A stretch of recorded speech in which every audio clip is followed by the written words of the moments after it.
Hello. Hi. Hi. How are you?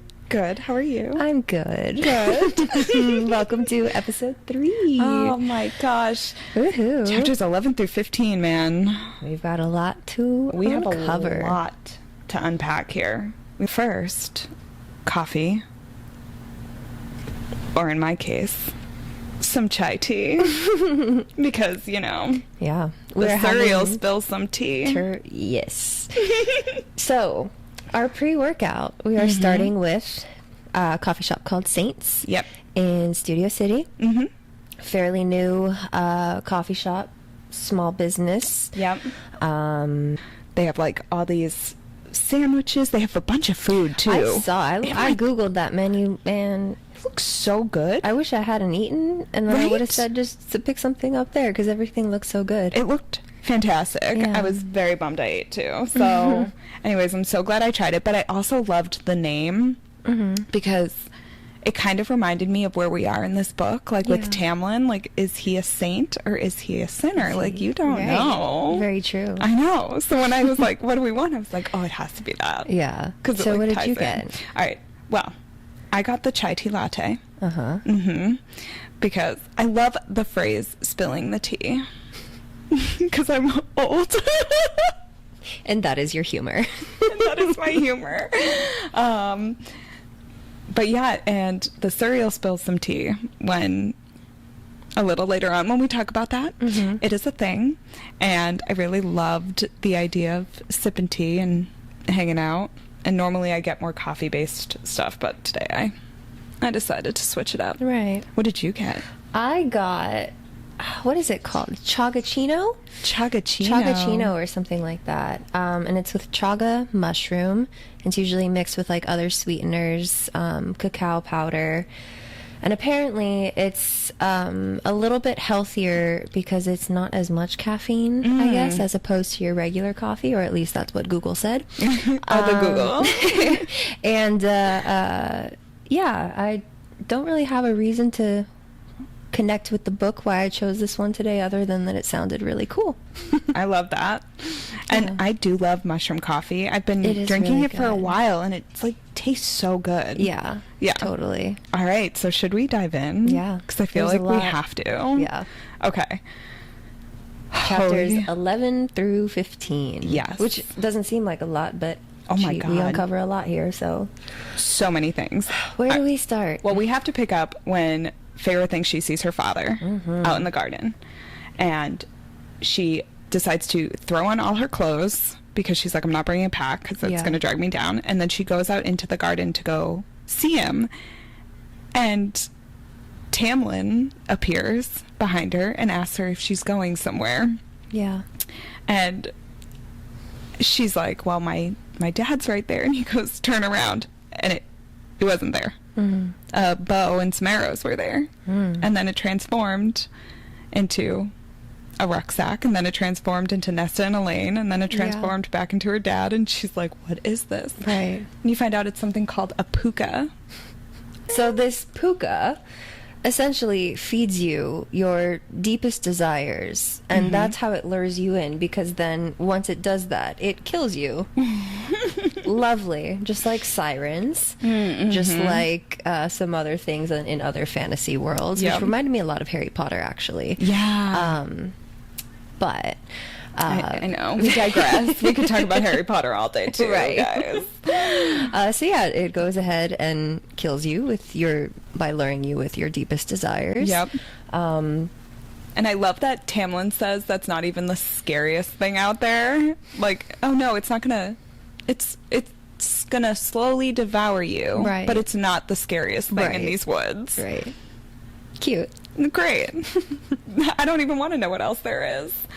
But he also starts revealing how they're getting through the wards, Yeah. and whatever the blight is affecting the wards. Yeah. So it's allowing for things like the puka and the Yeah. bog and other things to slip in. Right. So, yeah, Feyre decides not to leave, which is a good thing. Right. She goes upstairs and then she has this nightmare. And girl. Yeah, it's a very, very dark nightmare. Oh shit, the book's coming out. I pulled out the books. I All have to right. read this passage. Okay. All right, let's get to it. All right. The snow was falling, thick and merciless, already up to my knees as I pulled the bowstring back farther and farther until my arm trembled. Behind me, a shadow lurked. No, watched. I didn't dare turn to look at it to see who might be within that shadow observing, not as the wolf stared at me across the clearing. Oh my god. Oh my god. Guys, this is an epic spoiler alert, so if you have not... Yeah, let's try not and hide things here, since... Yeah. All right, We this can't hide this, quote- because holy shit, how... And even Sarah J. Maas herself was like, finally someone figured it out. Dude. So who do we think it is? Oh, come on. It's Reese. It's Reese! Yeah, it never connected first time around. Obviously, we had No. no idea who it could connect to, but yeah, once I saw that meme online too, saying that and Sarah confirming it, or seeming like she was confirming it, speaks so much. And like already in this whole chunk of chapters that we're going to go over, like as we know from what we've already covered, the foreshadowing my is God. absolutely insane.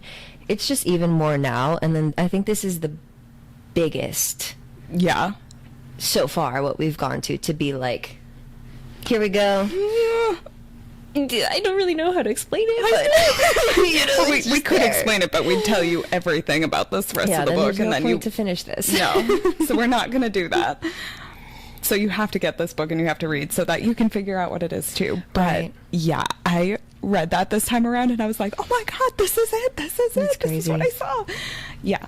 So anyway, she has this ridiculously dark nightmare, clearly foreshadowing something that's coming, but also it's like a time for her to reflect on what she actually did. Like, she's never taken the time to sit there and be like, I did this. I killed this creature who was actually a man. Yeah. She hasn't confronted that yet. Yeah.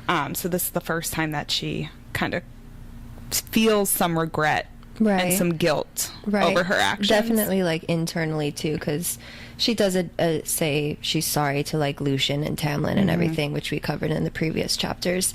But definitely this is the first time where it's been, like, she's sitting with herself, or, like, forced to sit with herself and admit, like, okay, you did kill a human being. Before Yeah. it was just animal and whatnot to survive. It's a big growing point. I think this is kind of where things start turning. Yeah. And then as she gets up from this nightmare, she can no longer sleep. So she decides to start moving and exploring the home that she's in now. Yeah.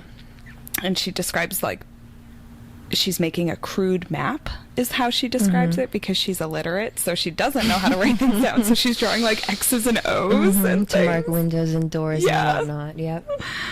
And as she does this, Tamlin enters back into the home in his wolf form. Yeah. And he's clearly been injured because there's blood being dragged through this home now. Yep. And I love when Sarah describes that you can hear, like, the clicking of his nails and then the dripping of his blood because he turns back from I can wolf literally to- hear it right now. Yes! I, like, reading, I was like, oh my god, the clicking nails, I can hear, Yeah. I can hear. Yeah. It's so, It's her really words, oh my god. Totally. They're amazing. But yeah, so he returns injured, and Farah offers to help clean him up and bandage him. And it's very, immediately I was like, oh my god, again, Beauty and the Beast reference. Totally. Because when It's he the goes, exact same it's thing. the exact same thing. Yeah. And all I could see it was that part in the Beauty and the Beast movie where she, like, goes to put, like, the cloth on him and he, like, and she's like, I'm sorry. you big baby. And then she says something like, well, if you're not gonna move or you're not gonna, like, whatever, then I can't help you, or something like that. It's so good. But I loved, like, the kind of, it's a callback almost to that movie. Totally. And it's interesting because then you start, Tamlin opens a little bit about how he is now, like, taking over these lands and taking care of these lands, and that it was not ever meant for him. Like, he was never Right. supposed to do this. Yeah. So he starts kind of describing that a little bit to her, which is interesting because now he's opening up a little bit. And you're Yeah. like, oh, okay, sir. Right. Thank you for being more honest. Right. And then it goes into Tamlin and Lucian talking. Yeah. And I think it definitely relates or transitions well with how he was being vulnerable with Feyre, and then it comes into his conversation with Lucian, which then Feyre is eavesdropping with, and then we learn that, quote unquote, Tamlin has a heart of stone, but over these last few years he's become soft, as what Lucian says. Another foreshadow. Yes. Heart of stone becomes important. Yes, remember those words. Remember those words. But Feyre, as it turns out, is a terrible eavesdropper. Yeah. Like, the worst. Yeah. Girl cannot apparently hold herself up because she slips and falls forward. Yep. And I'm like, how does one do that? On nothing. So anyways, she becomes discovered. Her cover is blown. She tries to mask it by being like, do you want to go hunting, Lucian? Yeah. He's like, no. But Tamlin can take you. Yeah. And then Feyre reveals that she actually does not like hunting at all. Yeah. So Tamlin takes her to the study. Again, a Beauty and the Beast reference. Oh my gosh, Seems yes. like, with the library and everything. And the way that Sarah writes it, too, is very... again, like we've said and will continue to say, the imagery is just something else. And when Tamlin opens the door and there is like hundreds of candle lights that just turn on, and then you have the rows of the books and everything, and then she describes the furniture there with the rugs, and again, you can just picture it perfectly. Which, I don't know about you, but I see very similar to our little set right here, but then also very Harry Pottery Gryffindor room. Exactly. That's how I kind of common envision room. it. Yeah, the common room, exactly. Oh, that's definitely. And I can just like see like big arched windows overlooking like gardens. The garden, yeah. And I'm just like, what a beautiful freaking library this must be. Yeah, Library of Dreams. God, that's exactly what it is. But it's funny because you're putting a girl who is completely illiterate in a library. Right, the irony. Yes, very ironic.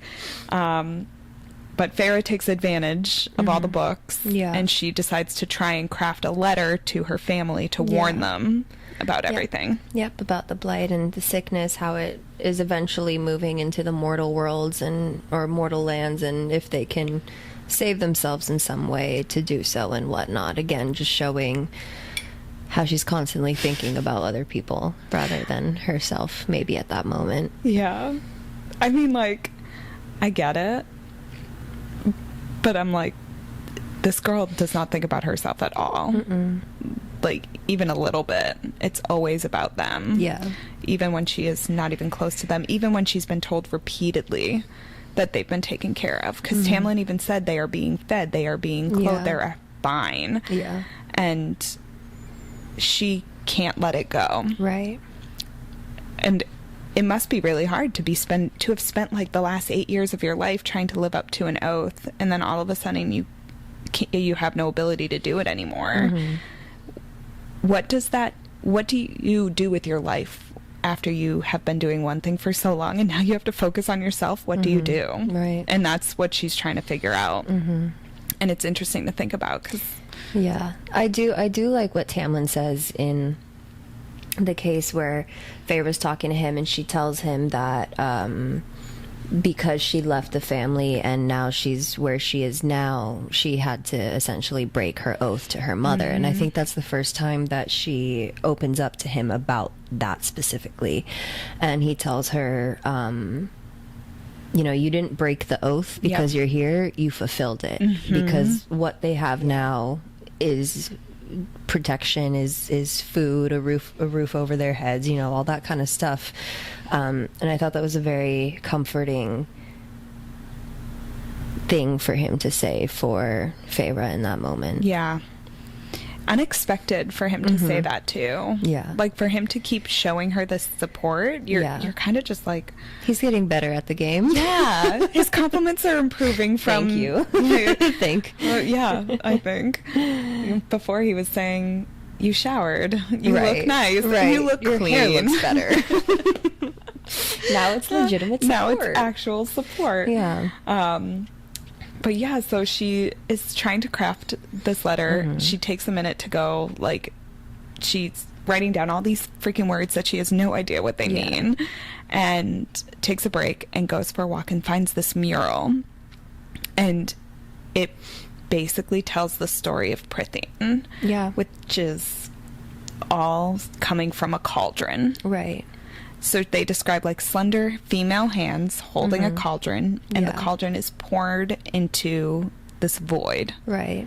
And out of the void comes the world, basically, or the fairy realms. Yeah. And it's, I don't know about you, but I love the, again, imagery. So good in this case.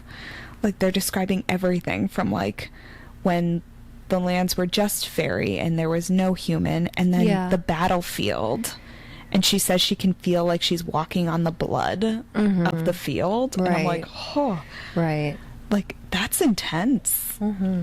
And it describes the 7 courts of Prythian, which we see spring, autumn, summer, winter. And then we get to day and dawn. And then, how many is that? That's 6. That's 6. And then we have the very top one, known as Valeris.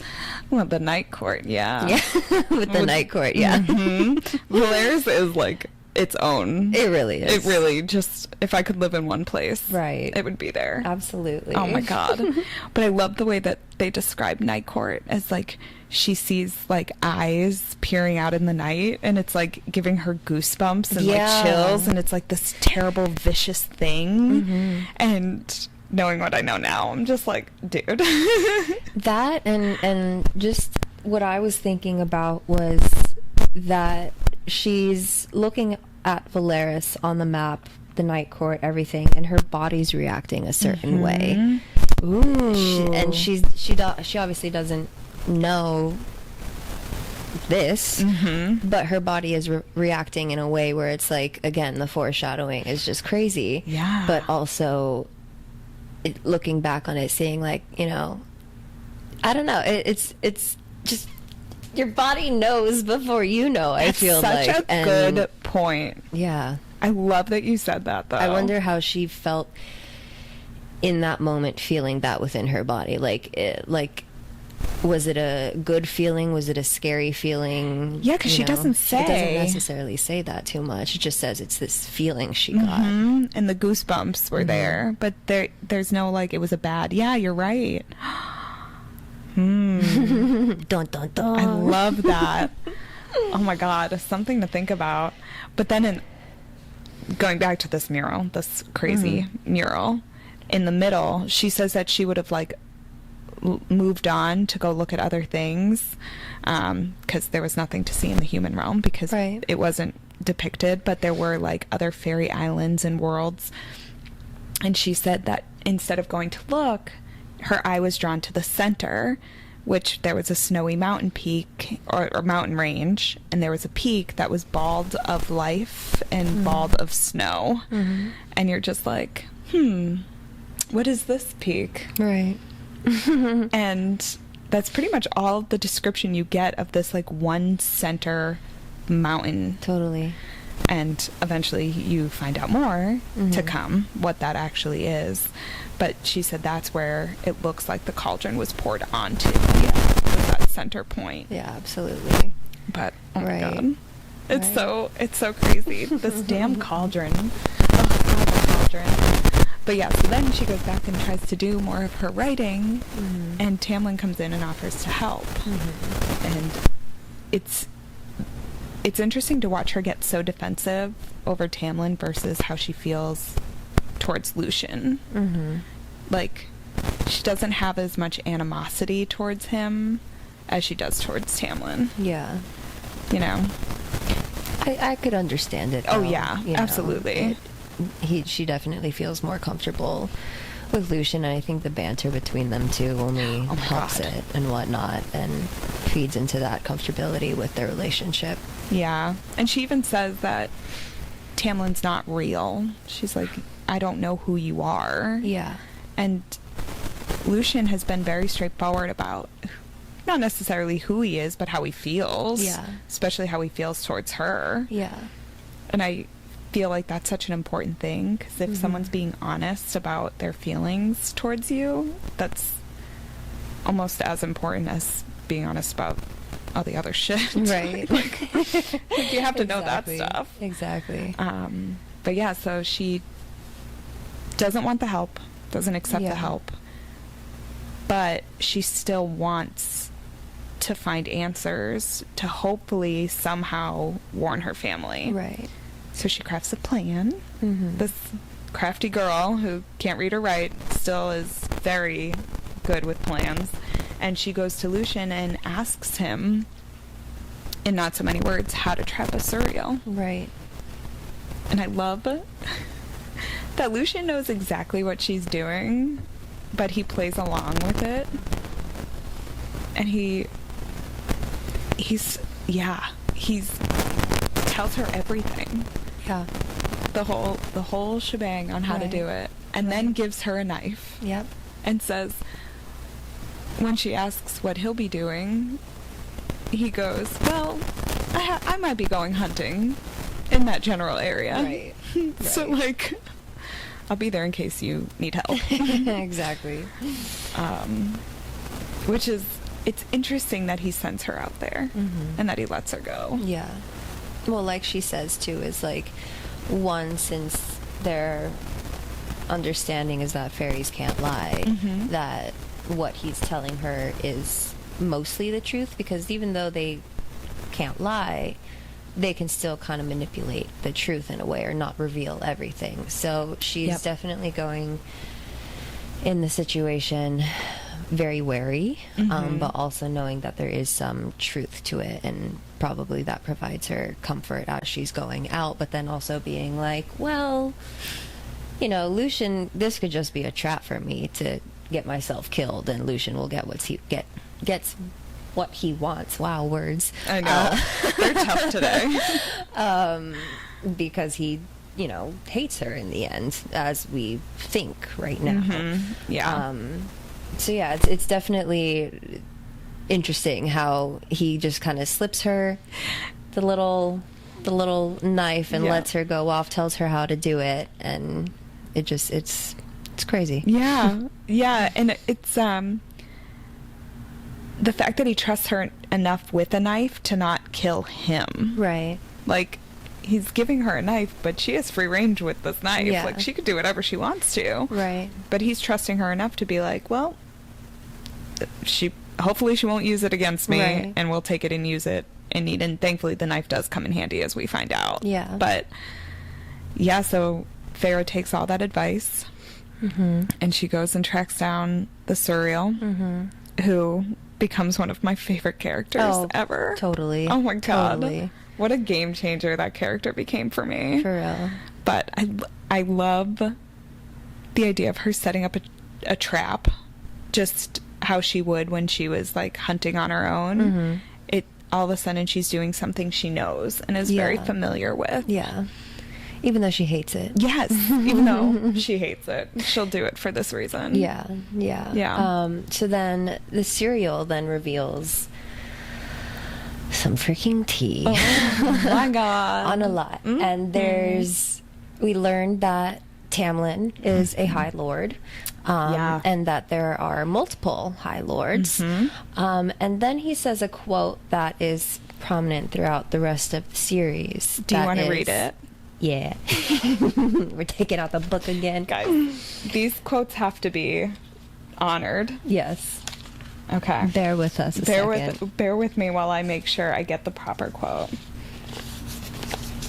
There it is. All right. Stay with the High Lord, human, the cereal said. That's all you can do. You will be safe. Do not interfere. Do not go looking for answers after today, or you will be devoured by the shadow over Prithian. He will shield you from it, so stay close to him, and all will be right. Oh my god. Guys. Which High Lord? Which High Question Lord, mark. indeed. Yeah. Oh my God. Yeah. Yeah. You do not know anything about that quote until later on in the series. Sorry Yeah, and about we're that, gonna guys, keep it but- that way for now. Yes, we are. That one we won't reveal too much about. No. But It's definitely interesting and definitely something to remember. And it's something that he continues to say. Like, that's not the first time, and it's definitely not the last time. No. Or it is the first time, not the last time, that he'll say that. Yeah. yeah. And I think it's the first time Farah is understanding, at least in the way that he's talking about, Yeah. oh, I guess I need to stay here. Right. Like, if I can't go home, then I need to stay here. I mean, if a creature like the cereal told me to stay somewhere and do a certain thing looking the way he does, Oh my I'm God. gonna listen. Yeah. I am not gonna. I don't care how bad I want to go back to my family or my house or anything like Yeah, that. no. If that creature tells you to stay there, You're and- staying there. Yeah. Yeah. You You do not listen. know. Yep. That's absolutely terrifying. But he's just not as he looks scarier than he talks. Totally. Which is interesting to me because when you come upon other creatures throughout the series, as scary as they look, they are that scary. Yeah. But Yeah. he, at least to her, is not at all. Absolutely. And he also drops some more tea. The serial reveals that there is the island of Highburn, and the king of Highburn is basically he rules everything. So instead of Yeah. high lords on this island, there's just one entity, person. basically. Yeah. And he rules all. And he was very upset about the treaty. Very upset that he had to get rid of his mortal slaves. And he wanted to kind of fix that. So Yeah. he dispatched a bunch of his warriors and commanders over to Prithian, and they infiltrated the courts. And as they're infiltrating the courts, they're spying, they're courting, they're doing all this stuff. And he mentions that they were pretty successful in it. And then there was a traitor among them who decided to take matters into their own hands. It is not revealed anything else. Yeah. But it is revealed that they are called the Deceiver. They are called the Deceiver. So now you have this little tidbit of information that's revealed about this blight, because this has to do with this sickness. Yeah. But the serial is interrupted because they realize they're not alone. So whatever tea he was going to keep spilling is Yeah. no longer being spilled. Exactly. Which is really sad because you're like, all of a sudden you're like, we're getting You're on somewhere. a cliffhanger. Yeah. And then the Naga come. The Naga. Yep. And then we learn that there are 4 Naga. They're dangerous enough that someone like the cereal is essentially scared of Terrified, them. yeah. Yeah, terrified's a better word. Terrified of them. So thinking like what the cereal is described to look like, which I think he's still pretty scary. To be scared of another entity is crazy. It's crazy. All I kept thinking about was Farah describes these creatures as having like slit like noses. Yeah. I kept thinking of Voldemort. She's gonna say that. And I was like, oh my God, if I had 4 Voldemorts coming after me, I Yeah. think I'd be a little petrified too. I'd pee my pants. Yeah, and then these are like more skin and bone than anything else. And I'm like, oh my God, 4 skin and bone Voldemorts? Right. No, thank you. Yeah. So they essentially they fight, right? Yeah. First she has to free the cereal, Yes, though. she's got to free the cereal. Right. Which, girls got aim. Yeah. Because, yeah. like, to be able to fire one shot and get him out safely. But love that the dude just flees. He doesn't even help her. He just leaves. I'm out. Gone. He's gone. But yeah, then Yeah. Farah finds herself in a battle with these Naga. Yeah, these 4 Naga, and she says to herself that she's not going to go down. She's not going to die, and she's definitely not going to die like this. Yes. And then Mr. Tamlin comes into the picture to come save her. That's Again, not like Beauty and Beast at very all. much Beauty and the Beast when Belle is escaping Yes. and she's getting attacked by those wolves, or about to, and then big bad best beast. We're just throwing all words together today. The beast comes out and protects her and takes the wolves out. So in this case, the wolves are the Naga. Yep. Yeah. And Tamlin shreds them. Yeah, like it's nothing. Like it's absolutely nothing. Yeah. And I mean, Feyre got one in the neck with an arrow, so good on her for even getting one, because I would not have gotten any. Yeah. I probably would have missed, because I don't know how to fire an arrow out of a bow. But it's interesting to kind of see her being saved by someone, because she's never really had that before. Yeah. She's always done the saving. Right. And now all of a sudden Tamlin's there legitimately shredding these creatures apart. Yeah. And then that only brings more awareness to her of, after hearing from the serial telling her stay with the High Lord, now we know Tamlin's the High Lord, then he comes and protects her in this case, and she shreds these terrifying beasts that someone like the serial is afraid of like it's nothing. It just proves to her how much power Tamlin truly does have. And Yeah. I bet it makes her think a lot of things. But yeah, it's pretty cool to see. So she's now, what I'm assuming, being in her perspective, is under the impression that she must stay with him, and this is the High Lord that the serial is referencing. Yeah. Yeah, and then she finally thanks him. Yeah. She says thank you. And she's like, not just for this, but for saving me. And helping my family. Yeah. And it's a moment where you're kind of like, oh, girl, you're sucking up your pride a little bit. Right. You're going to say thank you and Yeah. mean it. Yeah. And realize that this guy doesn't need to protect you, but he is. So what does that mean? Right. And yeah, it's the first time they hold hands too. I was like, oh, bloody hand holding. You start blushing. It's like, oh, okay, when is the... It's happening. It's happening. Guys, hold on.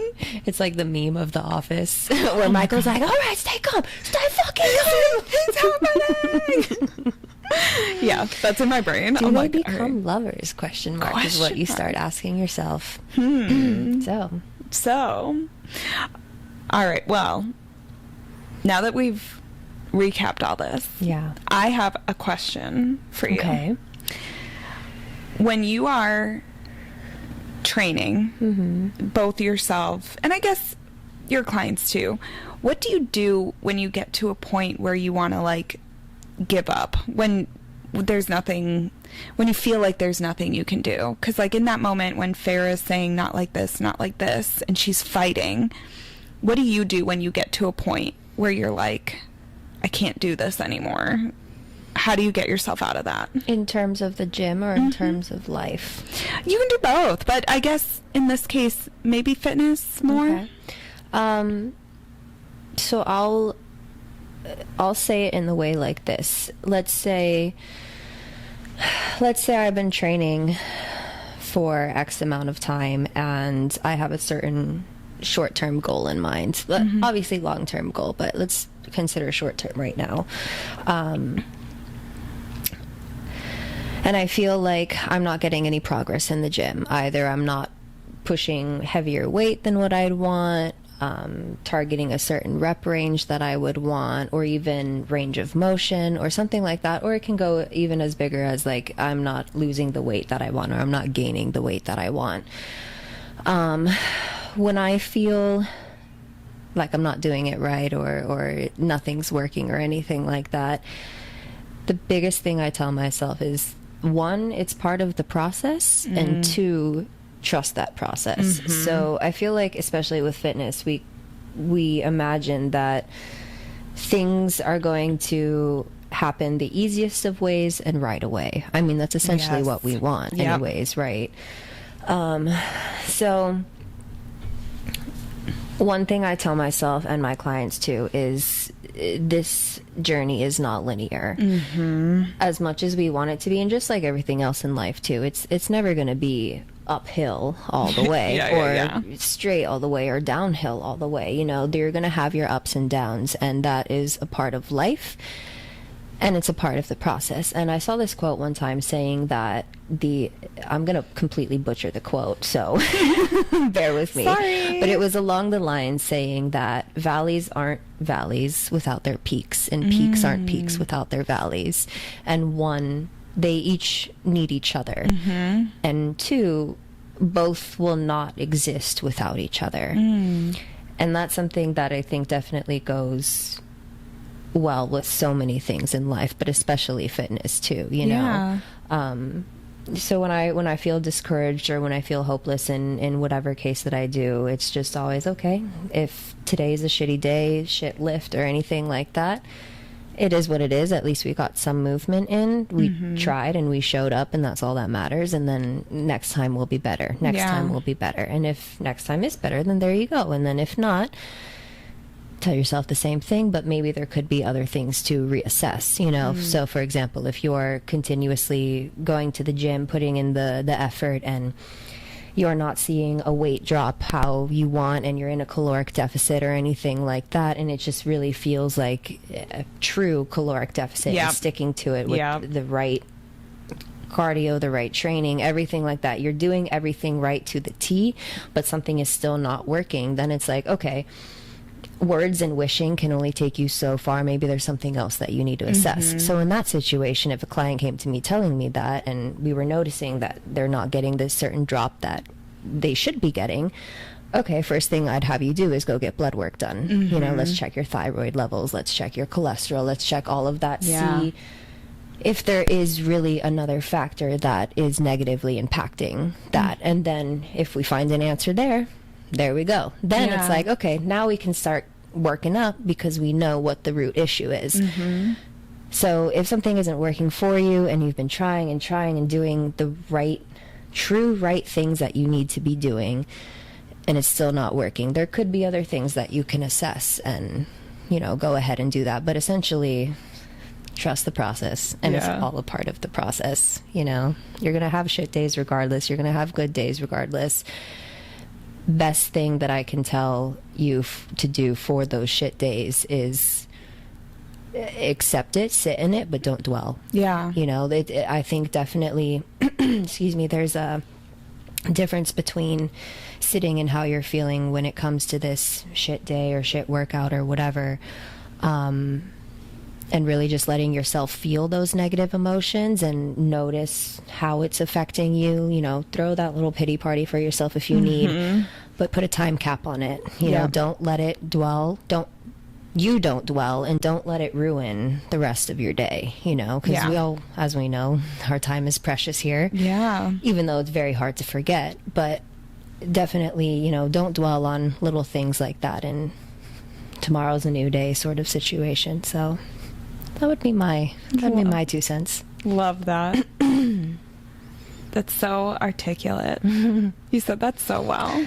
Thank you. You're welcome. I am quite parched. You should drink some more of your chagachino. Such a fun name. It's such a fun name. So how about you then? What would your answer be? Well, definitely along the same lines as yours. I always tell my clients the same thing. Trust in your work, what you're doing, trust in the process. And I like to use it for running, when I'm training for a marathon, or training for any event in particular. This goes for everything. But trust in the work that you're doing. So even if you have a bad day or something's not going right, or you feel like you're peaking, or you feel like your legs are tired, or you feel like you can't do anything else, keep trusting in your training, in yourself, in the training.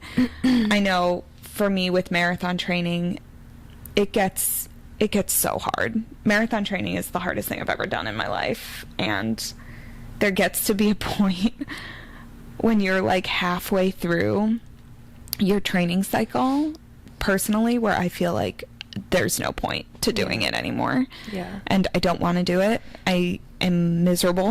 I'm hungry all the time. Yeah. But I have to keep telling myself, like, this is part of this journey. Yeah. And for the most part, it's mental. And our bodies Yeah. are so much stronger than our brains. Yeah.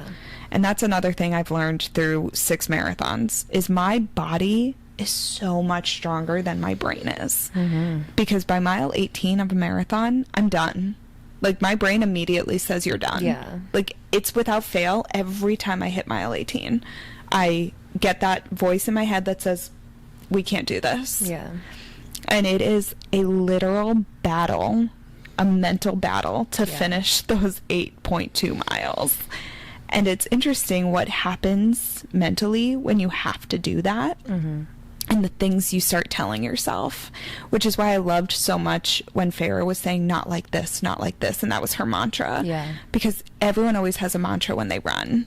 Mine's, sometimes I'm counting my foot strike. I'm like, left, right, left, right, left, Yeah. right. Sometimes I'm just singing a song in my head. Yeah. But we always have this like one mantra. So I guess that's another piece of advice, is find something, a phrase, a mantra Yeah.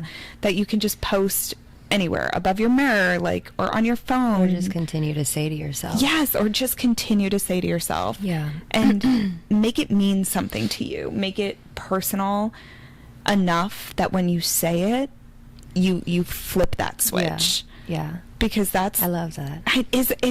it has saved me so many times. It's funny you're saying this because I never really thought of it to myself as what I say to myself as a mantra in those cases. But like, let's say, for example, I want to bring up a certain, if I'm doing, let's just say, for example, a shoulder press, and I'm going to try pressing 35s or 40s, or a weight that I would tell myself mentally I wouldn't be able to do. My mantra is, come on, baby. Come on, Yes. baby.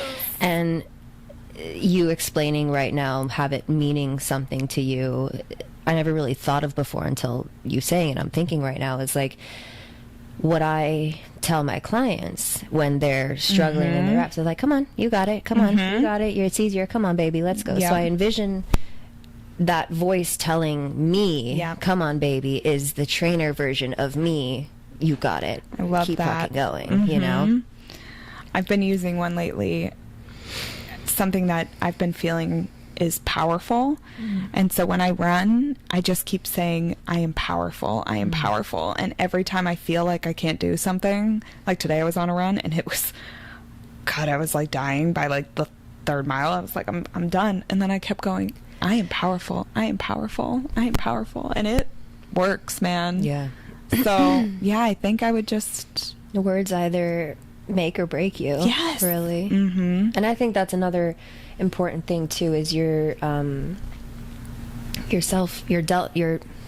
dialogue to yourself definitely matters. I know like I joke all the time and I say like, oh, I'm so dumb, or if I do something that's stupid, I'll be like, oh, come on, stupid, like things like that. And that's where I have to catch myself, where it's like your brain doesn't know the difference, so your brain will start thinking that, and then we repeatedly say, listen to how you describe yourself to someone, you know, or like if you say, if I were to come up to me like, I was so stupid today and I did this, you know, I was so dumb, or, you know, I'm just an idiot, blah, blah, blah. Like your brain can't tell the difference between that. And then eventually the more you speak it, the more you're going to believe it. And it's so true. When it comes to those dark times where it's like the thoughts come in, I don't know what's the point? How can I get past this or anything like that? Your brain is going to go to those negative things first because they tend to be the loudest. And it's where you really, you really do have to watch what you say and how you talk about yourself and how you speak to yourself too.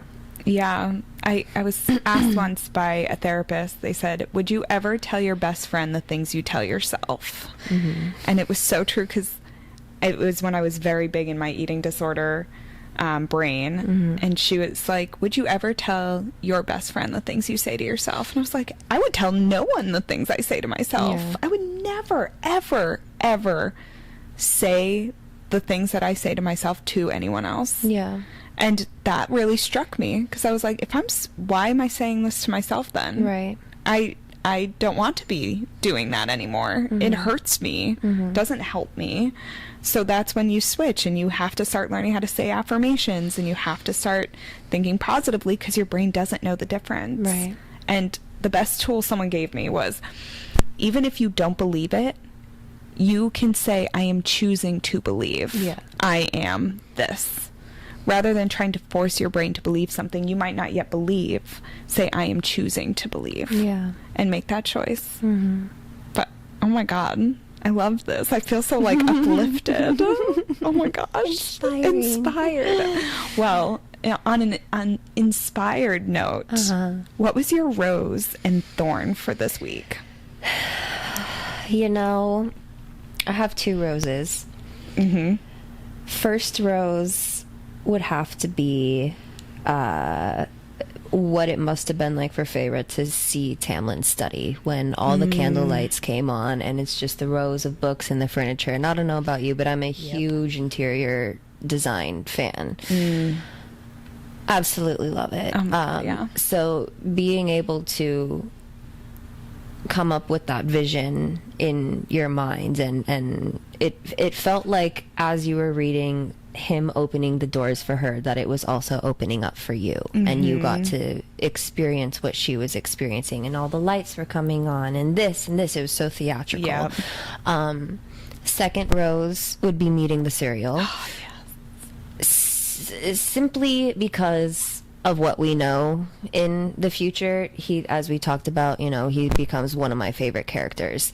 So just having that introduction again is really, really nice. Thorn, you know, I'm gonna have to be honest, the information overload was a lot. Yeah. Especially talking about Hybern, because Hybern is a topic in the series that I like still need to continue to read about to get all the information in and everything. It's one of those where it's like, oh, there's so much information, there's so much to know about what Hybern is. And the fact that I think it's tricky for me too is because Hybern is different from the rest of the courts and what we know between, you know, the autumn, spring, winter, blah blah blah. It's like Hybern. And you Hybern. Are not a season. What are you? I don't understand you. Yeah. So that would be that. But that's it. So 2 roses for me this week. I love that. Yeah. And yours? And mine. My rose is finding that line in her nightmare about the shadow lurking. Oh my God. Okay, can I switch my rose? No, I take this rose. Never mind. Because you took the cereal, and so I had to choose something. Okay, there we go. 100%. That was my favorite moment. Like, I literally squealed when I came across it, because I didn't know where it was. And I was like, this is amazing. I am in love with all the foreshadowing that I am finding right now. Yeah. And my thorn, this one is interesting, because I guess it just goes back to Feyre putting everyone else first still. And it's not so much of an annoyance anymore as it is just making me sad that she's never had anyone to take care of her. To take care of her, and that she's never been able to put herself first. Yeah. And she literally has to think about what she would actually want to do with her life for the first time ever. And that's so sad to me, because she's only 19 years old and she's never been able to think past, how am I going to make my family survive? Exactly. So that would be my thorn for this week. But that was a kind of a downer thorn. That's okay. But yeah, there was a lot. That's a lot. Yeah. This whole section was just like intense. Yeah, definitely. So I now need to go sit and stare at a wall to like digest all this. Your life. Think about my life and contemplate all the things. Right.